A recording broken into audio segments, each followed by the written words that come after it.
La première raison pour laquelle les clubs de grimpe et de montagne et d'escalade de la FSGT se sont engagés dans cette mobilisation pour la maraude solidaire, c'est de se rendre compte qu'en fait nos terrains de jeu de vacances et de loisirs sont le théâtre d'événements dramatiques, dans le sens où voilà, il y a des gens qui essayent de passer en montagne non équipés et qui se retrouvent mis en danger par leur situation de personnes réfugiées. Et je pense qu'on est beaucoup de pratiquants et d'amoureux de la montagne à trouver que c'est complètement absurde en fait de voir ces réalités coexister. Parce qu'il ne faut pas s'habituer, parce qu'il ne faut pas que ces gens tombent dans l'anonymat, parce que même si par rapport aux morts en Méditerranée ça peut sembler peu en termes quantitatifs, c'est toujours une vie humaine qui n'a pas de prix et c'est surtout le symbole que même arrivés en Europe, les gens ne sont pas en endroit sûr. Donc il y a eu le 15 novembre 2018, Daoula, un jeune Malien de 27 ans, qui lui a disparu quelque part entre Clavières et Briançon qu'on n'a jamais revu. Plus personne n'a de nouvelles de lui, certains de ses proches ont cherché et pour l'instant on est sans nouvelles. Et le deuxième peut-être est de dire que voilà, on est montagnard, mais on est surtout montagnard de la FSGT, et du coup ça nous donne une coloration particulière dans le sens où avec cette fédé, il y a aussi l'idée que le sport est un vecteur d'inclusion, est un terrain populaire, et donc forcément se servir de notre appétence sportive pour nourrir un mouvement collectif et militant, ça fait sens. Et se dire que ces personnes qui aujourd'hui sont exilées, qui vont demander le droit d'asile en France, en fait, demain c'est peut-être des futurs sportifs de la FSGT qui vont chercher à se faire une place parmi nous par l'activité sportive, qu'elle soit montagnarde ou autre.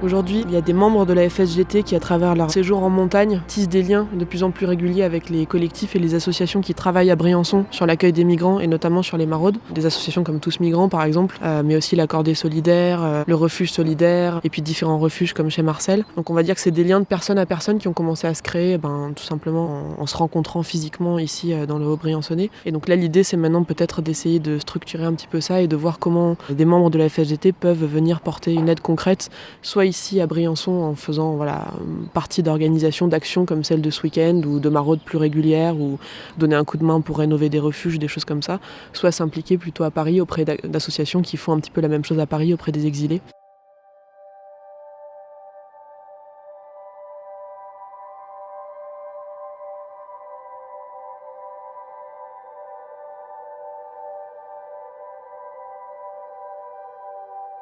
L'une des thématiques de cette journée, de ce rassemblement, c'est de lutter contre les violences faites par les forces de police. Et elles sont nombreuses et elles sont graves, elles sont évidemment complètement illégitimes et c'est très très important qu'on les dénonce et qu'on ne laisse pas se perpétrer des actes de cette sorte dans des endroits isolés. Le 24 décembre, dans la forêt de Montgenèvre, Djamba et son ami ont été poursuivis puis rattrapés par des motoneiges. L'ami de Djamba a expliqué qu'il ne voulait pas retourner en Italie et un policier s'est mis à le gifler plusieurs fois en lui disant « Ferme ta gueule !» Le 8 juin, dans les locaux de la PAF, police aux frontières, à Montgenèvre, Mustapha, 27 ans, a été fouillé par les policiers. Il a entendu dire le chef de la police « Il faut les fouiller ». Parce que quelquefois, ça paye. Face à un État hors-la-loi qui met délibérément en jeu la vie des personnes en les rejetant, les maraudes et la mise à l'abri des personnes exilées s'imposent à nous pour préserver notre humanité. La protection inconditionnelle des vies est la base de notre humanité. Le 15 mars, journée internationale contre les violences policières et tous les autres jours de l'année, soyons tous là, soyons tous maraudeurs. Offrons un sourire, un café, du réconfort, une mise à l'abri à ces personnes qui frappent à notre porte pour échapper au pire. Bravo.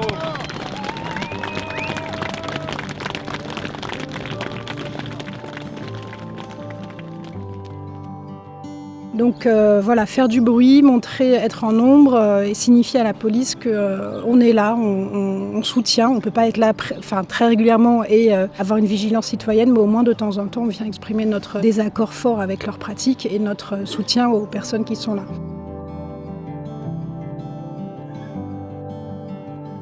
C'est très important pour nous d'avoir le soutien de la FSGT, de savoir qu'on agit tous et toutes individuellement en notre nom parce qu'on est révoltés par cette situation et de le faire dans ce cadre collectif. Je pense que ça a une grande force pour nous, de le faire aussi en partenariat avec la Fanfare Invisible et les Tabliers Volants. Et je pense que pour toutes les personnes de la vallée, c'était bien qu'on soit présent ou présente individuellement et collectivement. Donc je pense que ça va donner lieu à d'autres formes d'action et on est très nombreuses et nombreux à avoir envie de continuer.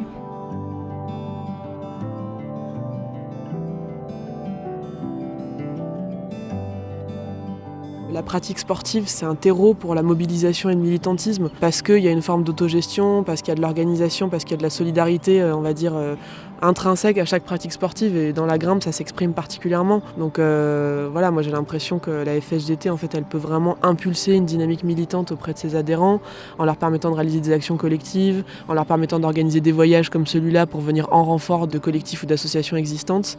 Et après, c'est aussi un effort qui doit reposer sur les convictions de chacun.